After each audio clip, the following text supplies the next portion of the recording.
Aquí estamos, amigos. Gracias por seguir con nosotros. Ya en estudio el doctor Néstor Avendaño, economista independiente. Doctor, perdón. Bienvenido. A nosotros, 1820. Y por eso acá, además de darle un sorbo al cafecito, le damos una bolsita para que se la lleve. De manera incluso un tanto extraoficial. Elecciones que usted ha podido... Cuando debe gubernamental son ideas sueltas. Al ser ideas sueltas, se corre un gran riesgo. Sociales, no solamente macroeconómicos, sino también cuáles son esas contradicciones. Por ejemplo, apoyan esas ideas sueltas el objetivo fundamental de un crecimiento económico sostenible. Es el equivalente. Es el equivalente. Los empresarios ven elevados sus costos de producción. Está la tasa de rentabilidad de un salario promedio nacional que no arriba aún a los 9.000 córdobas mensuales versus una canasta de consumo básico cuyo costo supera ya los 13.000 córdobas mensuales.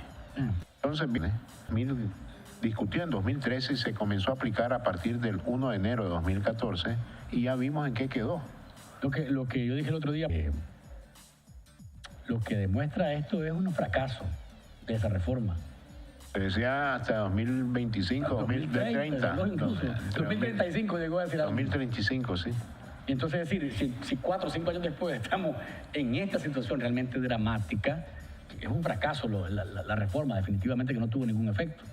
No tuvo efecto porque no solamente la sencilla razón de que las medidas no apuntaron a resolver problemas estructurales, sino también por los problemas organizativos y administrativos que hay en el INSS. Bien, otra cuestión que yo veo contradictorio es que se trata de hacer un combo. A mí no me gusta. Está a la vista cuando José Adán Aguirre dice, bueno, pues estamos en disposición de aumentar nuestro aporte, pero... Los problemas del presupuesto de la República son totalmente distintos al problema del INSS. Y eso creo que hay que hablarle francamente a la población. Sí. ¿Cuál es el principal problema que enfrenta el presupuesto nacional? Construir o confeccionar un colchón fiscal, como ha sugerido el Fondo Monetario Internacional, para que el gobierno pueda o el Estado pueda enfrentar los riesgos que tenemos a partir de la salida de la cooperación venezolana de Nicaragua. Las amenazas económicas. Y ahora se agregan nuevas amenazas. 1.6% del PIB en 2 años, eso equivale como a unos 225 millones de dólares. ¿Cómo construir eso? Eso se hace solamente con ahorro del sector gubernamental. No es discutir política tributaria, política de subsidio, no menciona la política del gasto para poder reducir ese gasto de consumo y generar ahorro, porque el ahorro aumenta a través de una reducción del gasto de consumo o un aumento de los impuestos. Y por supuesto, no se pueden utilizar esos recursos para pasárselos al INSS. Entonces, no acepto esa aseveración, esa idea suelta de que ahora se va a discutir la política fiscal junto con el salvataje del INSS. Están confundiendo cosas de distintos signos. Sí, si fuese así, usted lo está planteando, que es a partir de lo que conocemos, como eso que usted ha calificado de ideas sueltas, efectivamente nada tiene que ver el aceite con el agua. Pero aparentemente lo que están haciendo es metiendo en una licuadora para ver que todo salga de una sola vez. Es decir, aceptamos mayor aporte, los trabajadores también van a aceptar mayor aporte, pero nosotros, como vamos a dar mayor aporte al sector privado, necesitamos que algunas cosas se modifiquen en relación a las leyes tributarias. Efectivamente, agua está aquí, el aceite está aquí. Pero el cambio de posición del COSEP es casualmente, porque hace unos meses decían ni un centavo más nosotros. Ya dimos lo que teníamos que dar. Ahora dicen, todos bolsiémonos. Pero hablemos también de lo que corresponde a asuntos tributarios. Es decir, un asunto que el gobierno está abierta la puerta para eso, independientemente de que a usted le parezca, a mí no me parezca, y a los asegurados, que al final somos los dueños de la institución, nos parezca o no. Pero fíjate que yo no veo ninguna contradicción en las aspiraciones del COSEP, en este caso, que tú has señalado. Ese diálogo tripartito también se puede aplicar a la política fiscal. ¿Por qué voy a meter ruido en un tema institucional, un déficit de una institución, con el gran problema macro que enfrenta el presupuesto nacional? No es que vamos a discutir el INS y después nos olvidamos de convocar a una discusión de la política fiscal. Pero deberían de ser por separado, dice usted. Separado, porque ahí nos podemos enredar. ¿Y por qué nos podemos enredar? He oído posiciones encontradas en cuanto a la eliminación del impuesto del IVA a las importaciones del sector agropecuario, la pequeña industria manufacturera y la pesca artesanal, que estaban contempladas en la Ley de Concertación Tributaria. Hay un rechazo desde antaño a esa reducción o eliminación de esos impuestos, exoneración a esos impuestos. Yo le digo a los productores, no hay que tener miedo a esa propuesta, porque eso no significa que ustedes están renunciando al acceso de esas exoneraciones del IVA. ¿Por qué me vas a decir?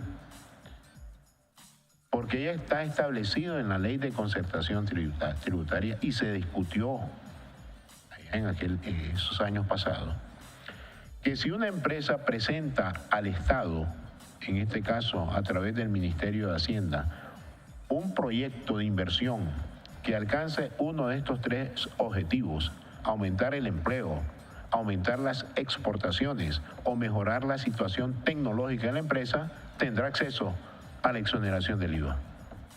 Y cuando concluya la construcción de ese proyecto, pues que la empresa presente otro. Pero además que alcancen metas que vayan de conformidad con lo que usted mencionaba al inicio. ¿Sí? Mejor competitividad, más competitividad, que genere mejor empleo, que genere mejor salario y mejores, por tanto, o sea, mejores condiciones tecnológicas. Exactamente. Correcto. O sea, que las exoneraciones no deben caer como la lluvia. Deben responder a un objetivo, que es mejorar los niveles de ingresos de la población de Nicaragua, ¿verdad? Entonces, no hay que tenerle miedo. Eso sí, tiene un costo. La medida que el FMI está impulsando en este sentido, ese consejo de generar recursos para el colchón tributario, no para aplicarlo al INS, ¿verdad? Porque ahí se nos pueden confundir muchas cosas. En este caso, el costo de esta medida es que los productores agropecuarios, manufactureros y pesqueros tendrán que trasladar el nuevo IVA que están pagando a los costos de producción, y los precios al consumidor van hacia arriba y por lo tanto la inflación se presiona hacia arriba. Ese es el costo. Pero hay otras contradicciones. Se habla de que hay que elevar los impuestos selectivos de consumo. Cuando se aprobó la Ley de Concertación Tributaria, Luis, aquí se aprobaron una serie de eliminaciones de impuestos selectivos de consumo a muchas importaciones que no son básicas para el país. Hasta los yates para el turismo. Incluso algunas glamurosas. Ahora hablan de que hay que subir el impuesto selectivo del consumo al azúcar, golpea el precio al consumidor, al tabaco, a las bebidas alcohólicas, no sé si a las aguas gaseosas, que como no han presentado nada, hay poca seriedad gubernamental para tocar este tema a fondo y con propiedad, para que los centros de pensamiento, las universidades, los sociólogos, los Y el economistas, ciudadano mismo, hombre. el ciudadano que es El dueño al final de la Seguridad Social. los trabajadores, Sí. el ciudadano que está ocupado Informalmente. formalmente. Sí. Esos son los dueños de la seguridad social Deberíamos ser los primeros informados. Los primeros. porque el Estado nos representa. Pero estamos en ascuas. Es una falta de seriedad Y de institucional. respeto, creo, incluso. Creo que sí, hay que tener ética. Yo le digo a mis exalumnos que los veo ahí en las instituciones públicas, Ahora, no ahora ocupando olviden. cargos públicos. Sí, ahí tengo muchos alumnos ahí en las instituciones públicas. Por favor, no olviden aquello que decíamos en clase. El economista debe tener ética, sobre todo, ¿verdad? Entonces, creo que vienen otras cosas sueltas. No sé, cuando traten de unir todas esas ideas sueltas, yo no creo que vayan a poder formar un muñeco coherente y no se va a poder vestir. Hay otra también, Luis, que me llama la atención, que lo leí en uno de los medios públicos, que nuestros servidores públicos propusieron reducir la tasa del IR del 30% al 27%. ¿Qué movimiento más tímido y con poco enfoque de mediano y largo plazo? Porque está viendo el cortísimo plazo. Agarrémonos de nuevo la ley de concertación tributaria, que fue muy discutida en aquellos entonces, en que la eliminación de las exoneraciones se vinculó, del IVARA, se vinculó con la reducción de la tasa del IR del 30% al 25%. Y con más razón ahora. Creo que a los servidores públicos se les olvidó que la administración Trump bajó la tasa del impuesto a la renta corporativa del 30% al 21% y dejarla en 25% o en 27%, como propusieron esas ideas sueltas. Lo que va a estimular es la repatriación de utilidades y la salida de capitales de Nicaragua de parte de las empresas estadounidenses radicadas en el país hacia Estados Unidos, porque ya no serán penalizadas cuando introduzcan estos recursos a su país.